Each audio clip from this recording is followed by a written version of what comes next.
ਇਹ ਬੰਦਾ चेक करो, ये सबक वजीर आजम रहा ना तुहाडा, चंगी तरह चेक कर लो, बार बार मार के भी चेक कर लो। और जिस तरह तुसी बाड़ा मार्केट जाते हो तो उत्थों बंदूक खरीदते हो और नाल एक पठान देंदे ने कि जी मार के चेक करो। इस वास्ते तुसी भी इन्हूं तसल्ली नाल मार के चेक करो कि बंदा पहचान लिया जी। इस बंदे ने अपने 4 साला दौरे हुकूमत दे विच 11,000 शराब दे परमट वेचे ने। 11,000 यानी कि क्यामे पाकिस्तान तो लग के अज तक 11,000 परमट जिहड़े ने वो इशू नहीं हो सके शराब दे पाकिस्तान दे विच।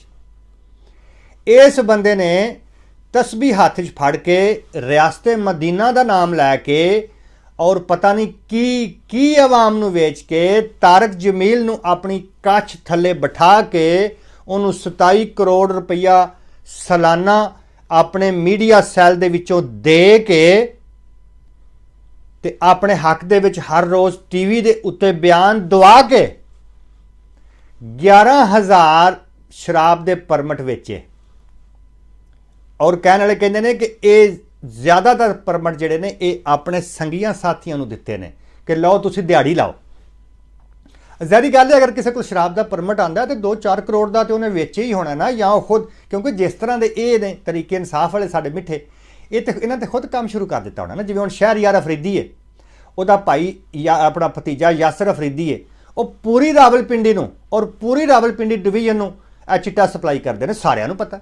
2 बारी वो फड़िया भी गया सी, एदी हुकूमत दे विच लेके छड्ड दिता सी, मुकदमा तो हजे भी है ना। 11,000 परमट हाथ तस्बी फड़ के और रियासत मदीना का दावा करके और तारक जमील नूं नाल बिठा के वेचे। हुण मैनूं नहीं पता कि तारक जमील नूं किन्ना विचों हिस्सा मिलिया, मैं उहदे ते इल्ज़ाम नहीं ला सकदा।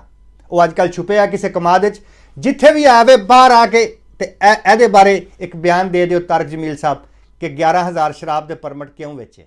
बहुत शुक्रिया।